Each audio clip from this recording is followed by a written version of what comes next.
Feels great to finally have a president that sticks up for the interest of the United States and its people before the rest of the world. So often we have presidents that are concerned with being neocons, nation building, etc. around the world, or we have presidents that just grovel at the feet of Europeans and other supposed allies that boss them around and tell them what to do. It's so unusual in my lifetime to have a president and a vice president that are willing to stick up for what's good for the American people.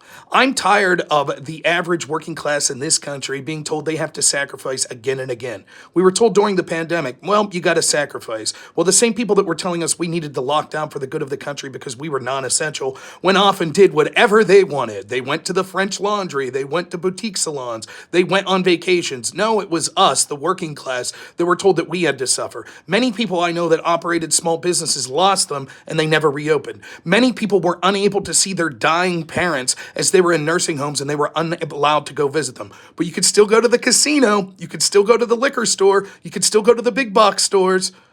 Then immediately after that, we have this Ukraine war where once more Americans are told, well, we have to send your treasury over to a foreign country. Sorry, you're going to have to suck it up again. So much so that Biden routinely said that it was because of that war that we were suffering so much economically. You know, in the few times where he, or more likely his handlers, admitted that there was economic pain and weren't saying it was the greatest economy ever.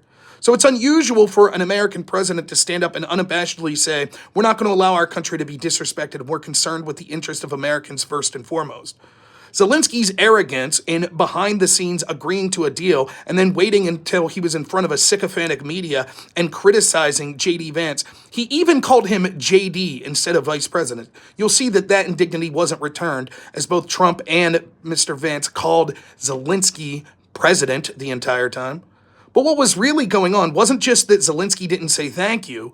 It was that he was literally going publicly saying, I think the plan of Trump and Vance here will fail. The negotiations will fail. So we need more. The Ukraine needs more. The appropriate form for that is behind the scenes, not when you're agreeing to a part of that plank, but then criticizing the rest of the plank when you go public. If you had a problem with the rest of the plank, you could have not signed this mineral deal, or you could have waited to address those problems behind the scenes as you were signing the mineral deal. But what you don't do is go in front of the press and then lambast and bash President Trump and Vice President Vance saying, oh, really, your plan won't work. It's failed every time in the past and it'll fail this time. The truth is Trump is trying to engage in negotiating business deals with both the Ukraine and Russia in hopes that that economic incentive will stop any sort of conflict from arising in the future. Will it or won't it work? I don't know. But what I'm concerned about is the American people, and I would like the bloodshed to stop. It's clear that Zelensky is more concerned with what he perceives as winning than living in reality and understanding that we need a ceasefire for the bodies to drop dead. God bless Trump.